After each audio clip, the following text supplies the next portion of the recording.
Come on in, and we will be starting just in a few minutes.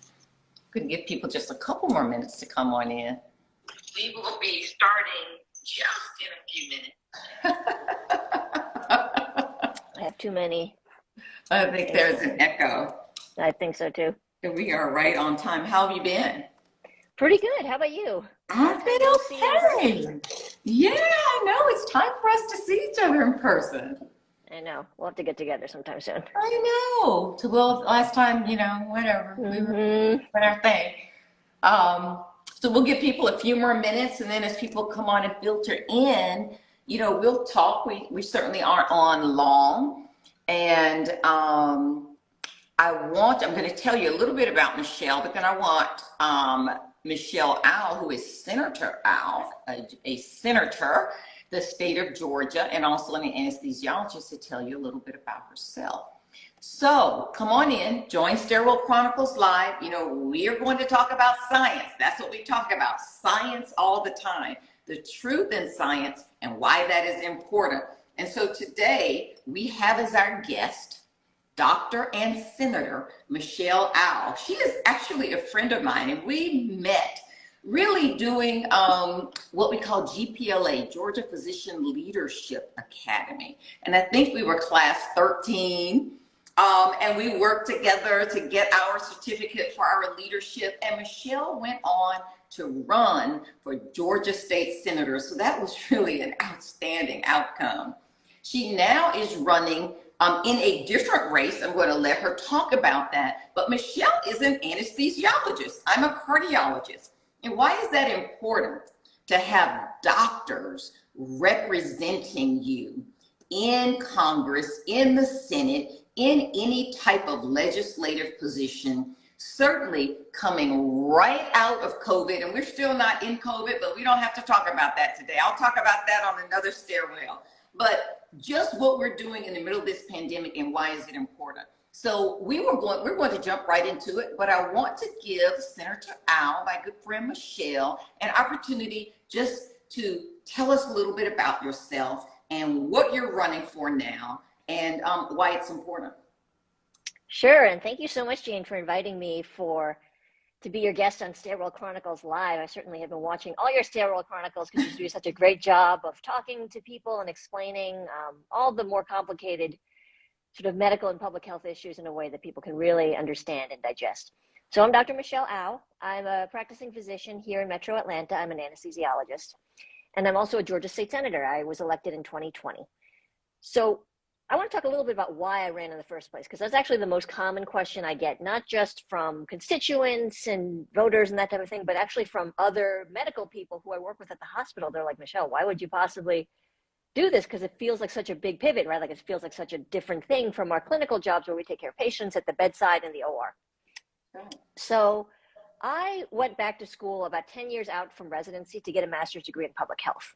And the reason I did that is because, 10 years into my graduate career, I realized that a lot of the things that make our patients sick and make our communities unhealthy overall are really outside our ability to address immediately at the bedside, right? And Dr. Morgan understands this just as well as I do, that by the time the patients get to us, if they can even get to us at all, because there are serious barriers to patients even accessing care in a state like Georgia, that it's really too late to fix a lot of those upstream things that made them sick in the first place.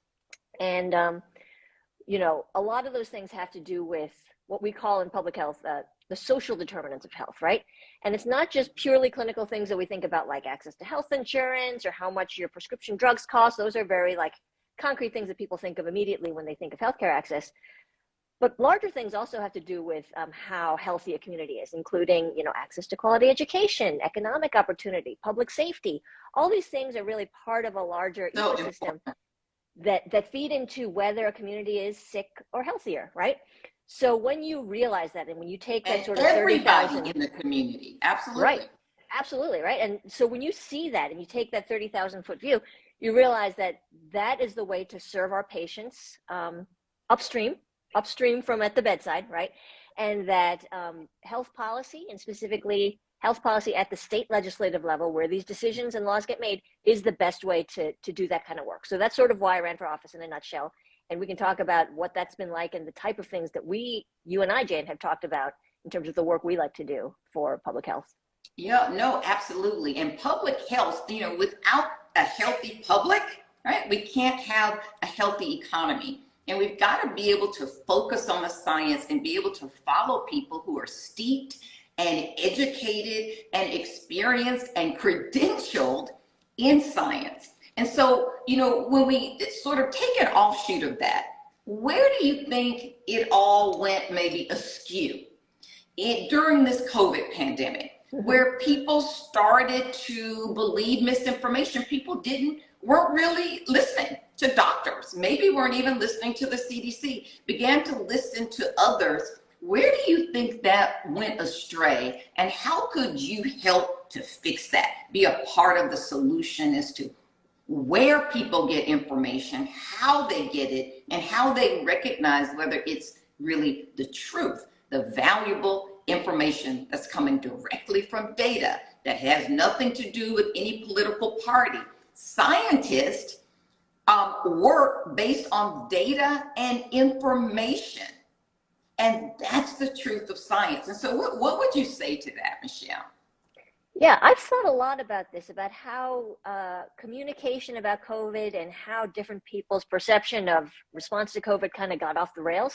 Because there was a moment early on in the pandemic, and you probably remember this too, when we first realized that this was a global problem.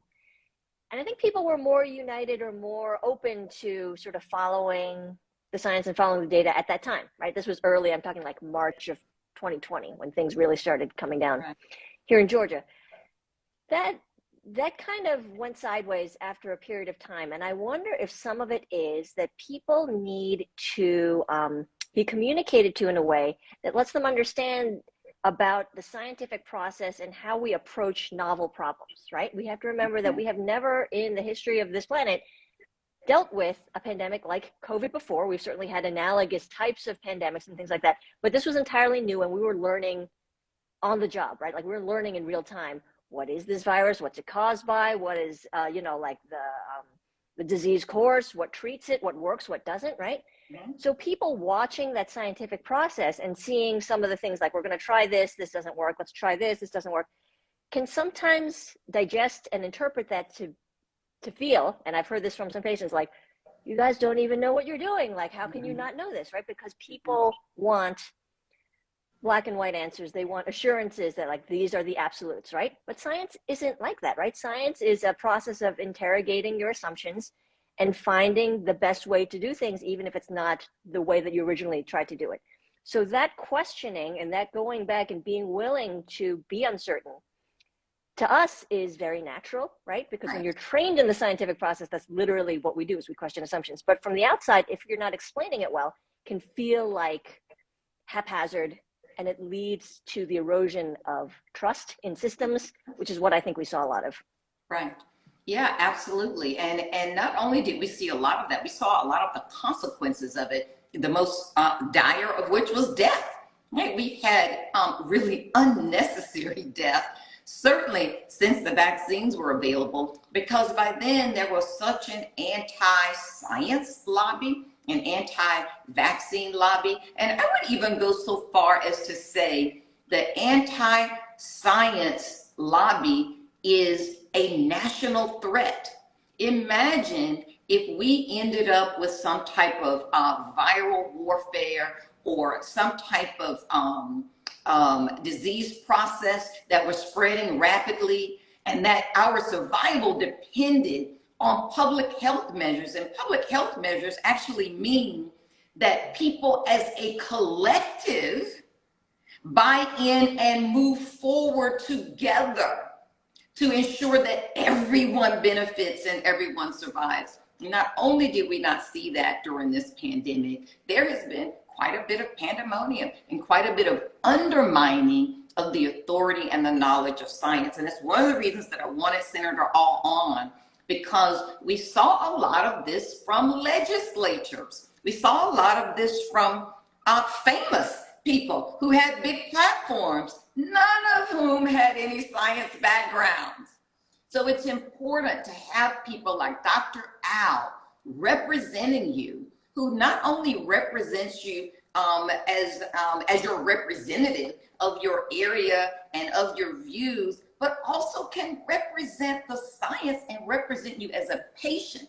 All of us are patients.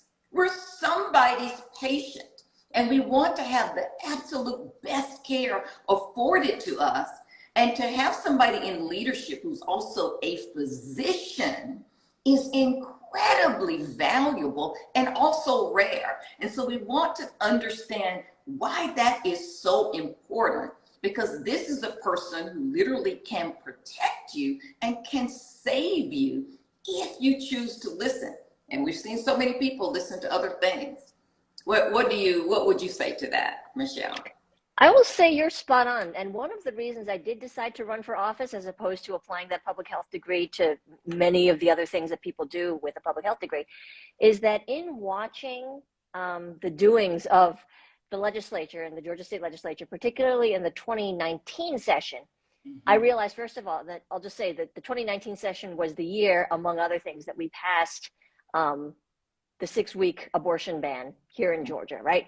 So watching the floor debate for that ban and realizing how few people in the state legislature actually had a science background overall, scientific literacy, certainly very few people with a clinical background, and yet espousing these, seemingly factual claims that were not grounded in biology or medicine or fact even, was galling to me, because here were people who were voting for laws that would affect millions of people that did not have what I felt to be the sort of fact-based or experiential grounding that you would need to write this type of legislation, right? So in seeing that, that really did push me to want to be one of those science voices in the legislature, and to help not just advance good health policy, but also be able to substantively block bad policy.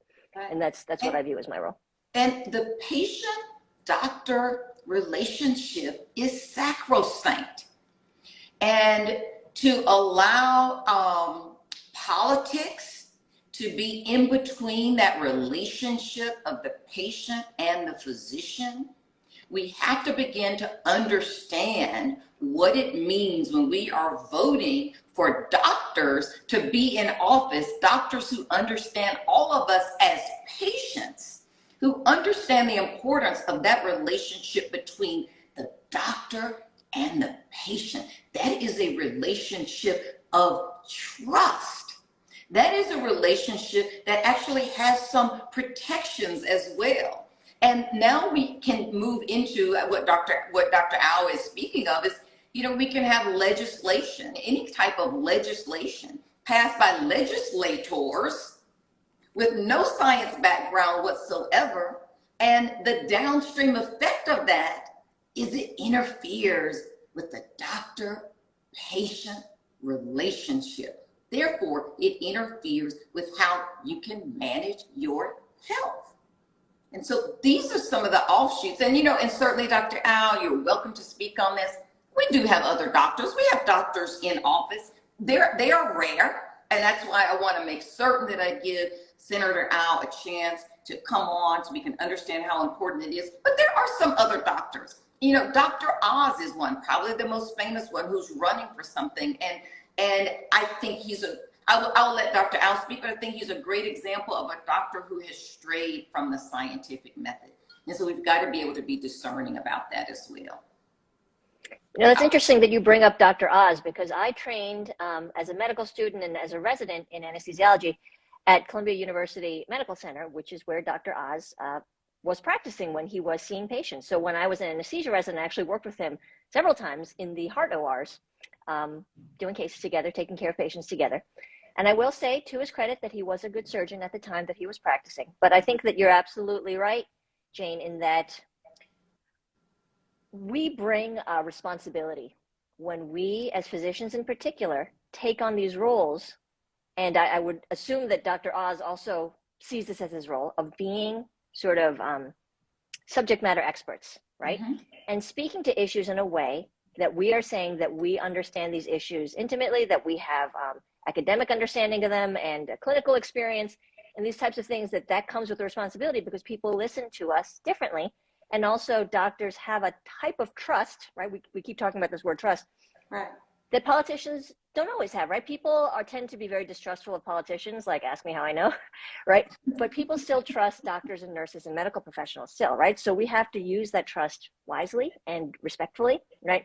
So when someone like Dr. Oz, who, as you noted, has a huge platform, right? He was on nationally syndicated television shows, and now that empire has grown to, he has immense reach, right? Right. And Abuse of immense that power. trust, And immense power, power which means comes exactly.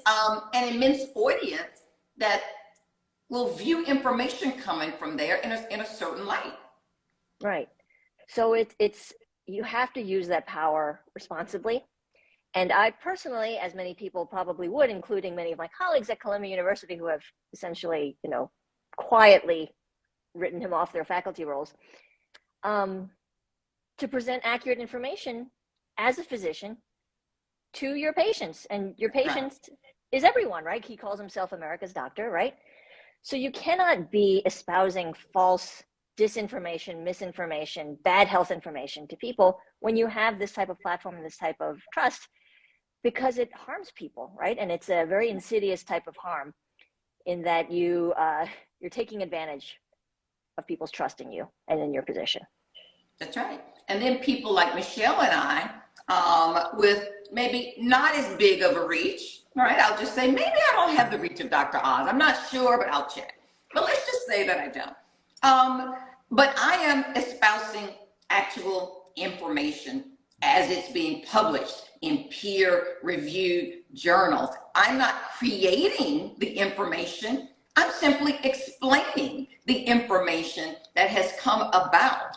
And I have the ability to understand science, understand the scientific method, and then share that information with you. I'm not making it up. I'm simply sharing information that is publicly available and publicly published in peer-reviewed journals. The types of trials that are randomized clinical trials, to know the difference between what types of trials you're looking at and what does that information mean. This is becoming incredibly and increasingly important in people who represent us. And another reason exactly why I have Michelle on today. We see what has happened in this COVID pandemic. And we have monkeypox, and we have cases of polio. Do you think all of these things are just incidental as people push this anti-science agenda, anti-vaccine agenda? It continues to be a threat to the livelihood, and you need people in positions of power who understand science and can actually act on your benefit and not on their personal agenda. And we've got to begin to push that forward. I mean, Dr. Al, Michelle is a great example. And I would actually like for you to tell people exactly what you're running for now and why you have changed and what that means. Let's talk about that for a minute. Sure. I'm going to get to that in a second. And I just want to finish out your one thought, which has to do with medical disinformation, Absolutely. Which I think is at the root of a lot of this distrust, is that there is a lot of information out there, and the internet obviously amplifies it somewhat indiscriminately, right? And the ability more than somewhat, right? The ability to discern between high quality information and junk science is something that also needs to be learned and taught, right? And when you have a background in science and you're trained the way that we are trained to not look at every study equally, that we don't just pick up any journal, any article, any study, a study shows this, a study shows that, but actually look, how many patients are in it? How was this trial designed? Who did the research? What were the different control groups? These types of things inform the quality of the information that we get, right? So I make it a point that when we communicate about science, I always include citations, right? Because it is important not to just say things or to perpetuate bad information, but to support high quality scientific information and then to include a citation so that people can look it up themselves. I think that forms a good habit for how we should be teaching students to consume information, right? Because otherwise, a trial in the New England Journal of Medicine is taken with the same weight as, like, my aunt forwarded me this thing on Facebook that says that vaccines will kill you. Exactly. And yet that's what we've been up against. Yeah. Right. That's exactly what we've been up against. People give them equal weight. And it seems like nonsense to doctors. And it took us, unfortunately, to the Delta wave for us to finally catch on. Oh my gosh, people are actually believing this. Yeah, and it seems like sometimes the disinformation is even given more weight, right? Because when it comes from your friends, right? When it comes from a network that you trust, like personally, like, oh, my aunt forwarded me this, my friend, my like Facebook group forwarded me this, that sometimes that carries even more weight than something that is maybe a more legitimate piece of research, like if it was in JAMA or like if it was in, you know, the Journal of Obstetrics and Gynecology, right? That's right. That how we digest information and how we present information needs to take into account the veracity and the validity of how that information is gleaned. And you know what, Michelle, you give a great point. I hope all of you will join our scientific network. That was a key word that Michelle said, that you all trust your network. So hopefully you'll join the network of Michelle and I and find a trusted science voice. And in Michelle, find a trusted scientific political representative who represents you. Follow science. You know good scientists because other scientists recommend them. That's a good way to know it. Not your hairdresser, not your neighbor. You know, this is science representing science. We know who's in and who's out. And so what I would like to say as we end, I really want to give Michelle a chance to talk about what she's running for. What exactly, specifically is that office so everybody can find her and you can follow her. Wonderful. Thank you so much. So, like I said, I was elected to the state Senate in 2020. In 2021, Georgia went through a process, sorry, in 2022, we went through a process called redistricting, in which all the electoral maps are redrawn. And in that process, lo and behold, there's 56 state Senate seats. One of them was targeted to be flipped back, and that was the seat that I represent. What a coincidence. I am currently running for an open Georgia State House seat. It is House District 50. It represents essentially Johns Creek and a little bit of Alpharetta, because the thing is that when people throw barriers at you trying to do your work, you find a way to keep doing it, right? Yes. So the important thing is to stick with it. The important thing is to do the work and to find the way to keep on serving your patients and keep on serving your community, regardless of how people try to prevent you from doing it. So that is what I am doing right now. The things that I can do in the State House are essentially exactly the same as in the State Senate. You can pass legislation, you can write legislation, you can block bad legislation. So that is what I'm trying to do. The election is November 8th of this year, but early voting starts on October 17th. That's early in-person voting. So I encourage people to vote early. Just bank that vote and make sure that your voice is heard and that you are electing the best representatives to represent you and your family. Right.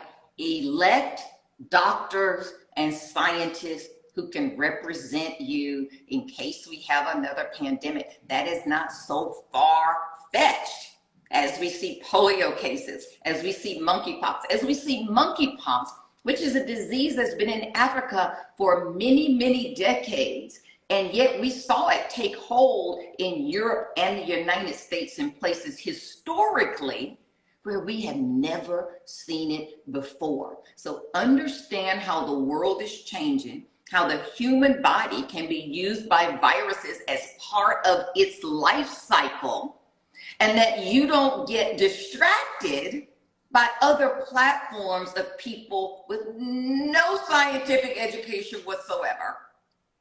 And then here we go down this road. There's so many lessons learned in the COVID pandemic. If we have people, as long as we have people like Michelle Au as a senator and running for her new seat in the House, we have to make certain that we have people represent us. And you have to make certain that you are in a network of science. such that you know where to turn for science. The last thing I want to say for Michelle is Michelle wrote a book called This Won't Hurt a Bit. And I'm going to have Michelle tell you a little bit about that book, but if you get a chance, it's a great book. You can pick that up as well. She wrote this before she ran for office. So interesting insight. Yeah, I actually wrote that book right when I finished residency is when it came out. I actually wrote it during my 3rd year of anesthesia residency because, you know, I have so much time. Some more stuff to do. That's fun. But it's actually about the process of medical training, which is sort of what we've been talking about, right? Like, how do you become a doctor? What is that process like, going from being a medical student and really knowing nothing to choosing what you want to do with your life and how you become the kind of doctor you want to be, right? And I think this is a great way to close because I want to, first of all, compliment you, Dr. Morgan, that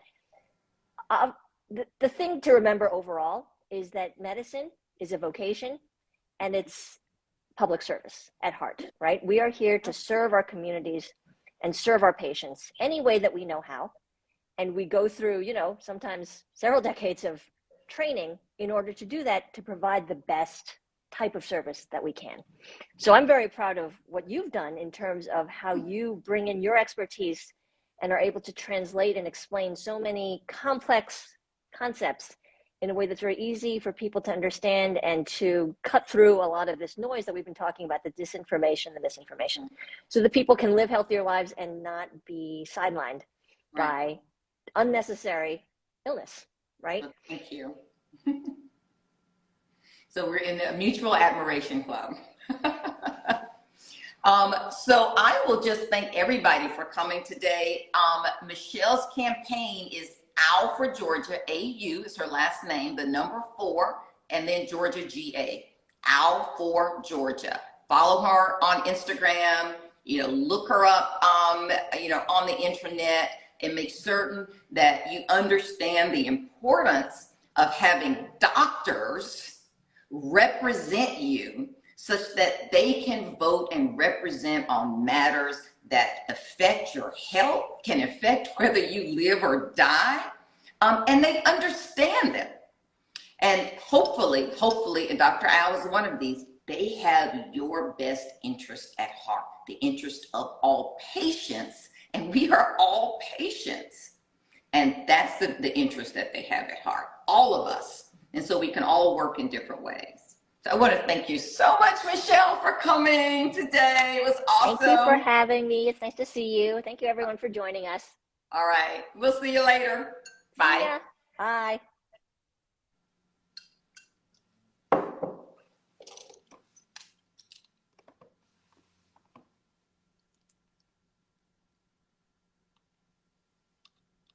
All right, goodbye everyone. Thank you so much for joining. I hope you learned a lot, and please look up Michelle for OW for Georgia. AU, the number 4, and GA. All right, bye.